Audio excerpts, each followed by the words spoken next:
E durante a guerra jogaram uma bomba em cima do templo e destruiu tudo. E quando foi o dia de culto, quando os crentes, os irmãos se reuniram, eles não tinham mais o templo, não tinham os móveis, não tinham os instrumentos, mas o preletor dizia: aquilo foi uma bênção para ele, porque não tendo nada de material que os prendesse, eles começaram a orar uns para os outros, se descobriram como irmãos em Cristo, perceberam que eles tinham que depender 100% de Deus, e aquilo marcou um reavivamento espiritual naquela igreja. A igreja tornou-se forte, porque não mais dependendo de construções, dependendo de valores materiais, mas agora dependendo 100% de Deus, a igreja passou a caminhar com Deus. E isso foi uma bênção na vida da igreja. Claro, a nossa oração, o nosso desejo é que haja um despertamento em nós, e não seja necessário ninguém destruir esse Deus. Ele pode ser muito útil para o trabalho de Deus, mas que ele não seja um lugar que nos prenda, e nem tenhamos a pretensão de prender Deus aqui, de prender Jesus aqui, porque ele não se deixa prender, ele não se deixa enclausurar. Jesus ama as pessoas, Jesus está onde estão as pessoas, Jesus vai aonde estão as pessoas. E Jesus quer um povo peregrino, um povo que anda com Ele, um povo que vai aonde Ele vai, um povo que ama como Ele ama, um povo que erga os olhos e veja multidões aflitas e exaustas, que estão como ovelhas sem pastor, corações que se compadeçam, igreja que haja como Ele. Mateus capítulo 9, percorria Jesus cidades e povoados, pregando, curando, ensinando, e ele dirige aos seus discípulos dizendo: a seara é grande, os trabalhadores são poucos, há muitos religiosos, há muita gente enclausurada em templos, mas há poucos trabalhadores, há poucos operários no reino de Deus. Rogai, pois, ao Senhor da seara que mande trabalhadores para a sua seara. Que Deus nos ajude. Uma igreja pensadora, uma igreja que anda com Deus. Pode dizer, é o povo do caminho, é aqueles que pertencem ao caminho, caminhando com Deus, dependendo de Deus, seguindo as instruções de Deus. O templo construído por Salomão foi destruído no ano 70 depois de Cristo. Um dos motivos do apedrejamento de Estevão foi que no capítulo 7 ele tinha sido acusado, foi permitido a ele fazer uma defesa. Dentre as coisas que ele disse que Deus não habita em casas feitas por mãos humanas, e ele citava o profeta Isaías. Esse foi o motivo mais forte para que as autoridades judaicas se voltassem contra ele, reunissem o sinédrio e votasse a morte de Estevão por apedrejamento. O templo de Jerusalém deixou de ser útil ao trabalho de Deus e tornou-se um empecilho para a obra de Deus. E por isso a profecia de Cristo está registrada em Marcos capítulo 13, quando os apóstolos, empolgados com a grande construção do templo, disseram para Jesus: mestre, de que pedras, que construções? Jesus disse: vocês veem isso? Não ficará aqui pedra sobre pedra que não seja derribada, porque o Senhor queria um povo que caminhasse com ele. E foi o que aconteceu.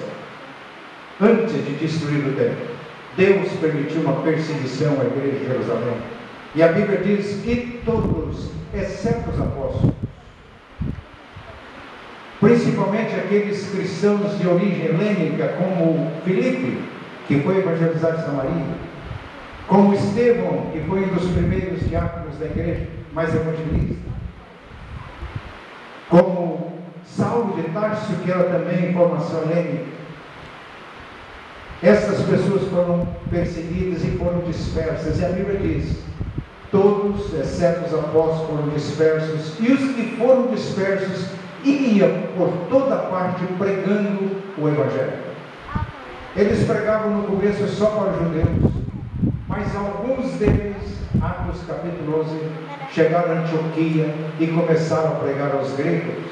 A mão de Deus estava com esses discípulos peregrinos, que não se fixavam no lugar, estava com eles, e muitos, crendo, uniram-se ao Senhor. A notícia chegou a Jerusalém, e agora os apóstolos que não tinham saído de Jerusalém saem. Eles põem o pé no caminho. Pedro e João são enviados a Samaria para consolidar a obra. Pedro e João foram enviados primeiro a Samaria, mas agora Barnabé é enviado a Antioquia para consolidar a obra.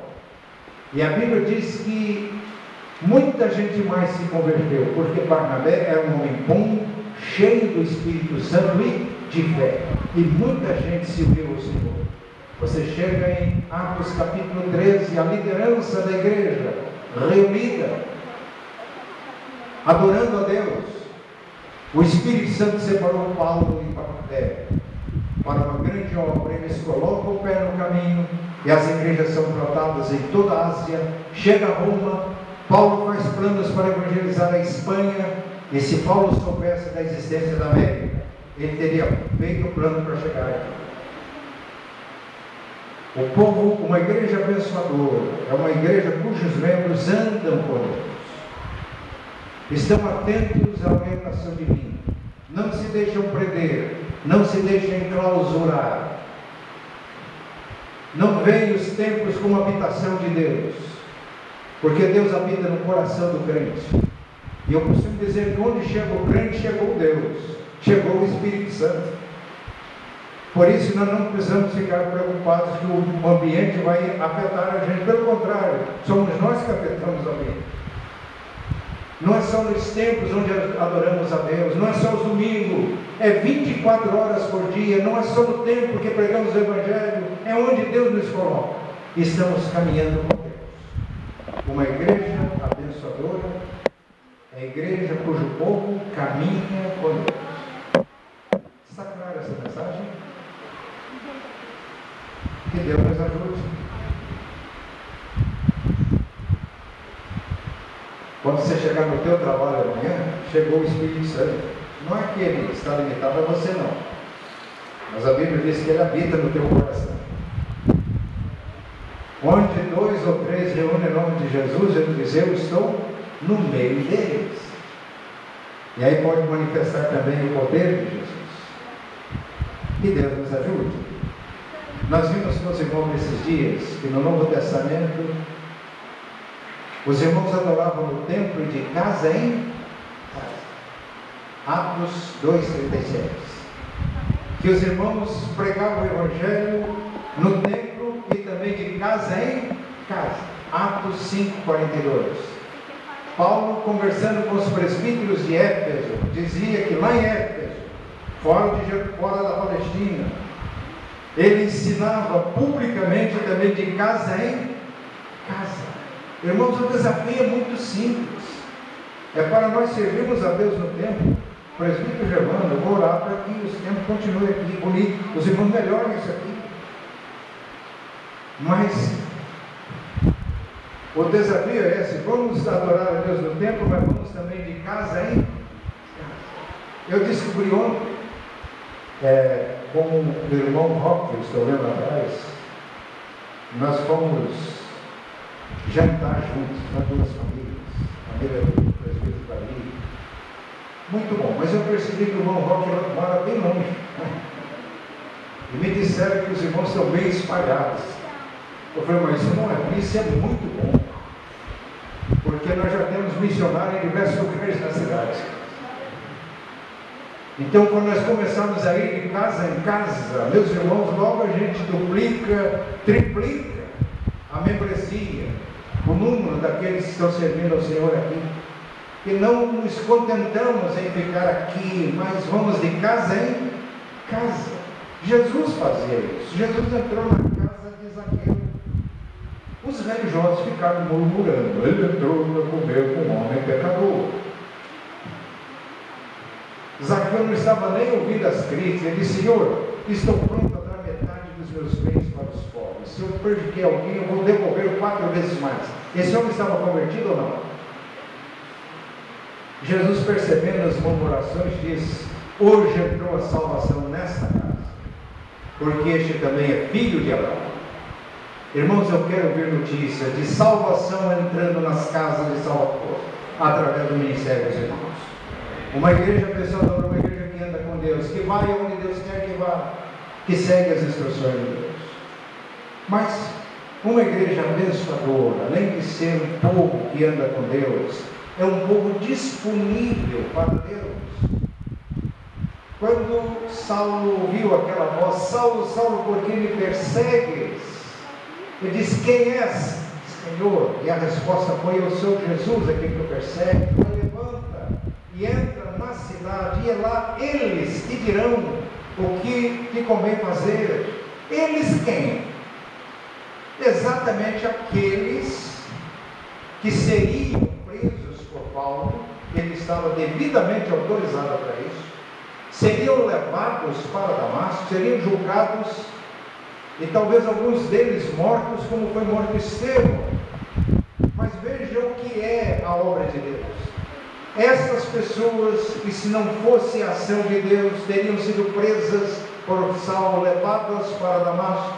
Estas pessoas em que teriam a missão de dizer a Saulo o que ele deveria fazer. Saulo ficou cego com a visão, foi guiado para Damasco, foi para a casa de Silas, ficou lá 3 dias sem comer, ficou em jejum, sem comer, sem beber, sem ver. Agora vamos ver outra marca da igreja de Damasco, agora representada por um daqueles que pertenciam a esse povo, chamado Ananias. Vamos ver o versículo 10. Os irmãos, por favor. Ora, havia em Damasco um discípulo chamado Ananias. Mas não era só Ananias que existia lá, tinha outros discípulos de Jesus. Porque quando Paulo se converte, depois Paulo foi batizado, versículo 19 diz: e depois de ter se alimentado, sentiu-se fortalecido, então permaneceu em Damasco alguns dias com os discípulos. Então havia discípulos de Jesus em Damasco. Não tinha tempo. Isso as pesquisas mostram que não tinha. Não tinha uma organização chamada igreja, mas tinha povo de Deus. Tinha discípulos de Jesus, que além de reunir na sinagoga, que os judeus no começo da igreja ainda reuniam nas sinagogas, mas eles se encontravam também nas casas. Então este Ananias vai representar aqui os discípulos de Damasco. Ora, havia em Damasco um discípulo chamado Ananias. Disse-lhe o Senhor numa visão: Ananias. Ao que respondeu: eis-me aqui, Senhor. Irmãos, esse Ananias representa os demais discípulos de Damasco. Ele tem uma visão. Caminhar com Deus, meus irmãos, é relacionar-se com Deus, ter intimidade com Deus. À medida que você está caminhando, você ouve Deus, segue as instruções de Deus. Salmo 32:8 diz: instruir-te-ei e te ensinarei o caminho que deves seguir, e sob as minhas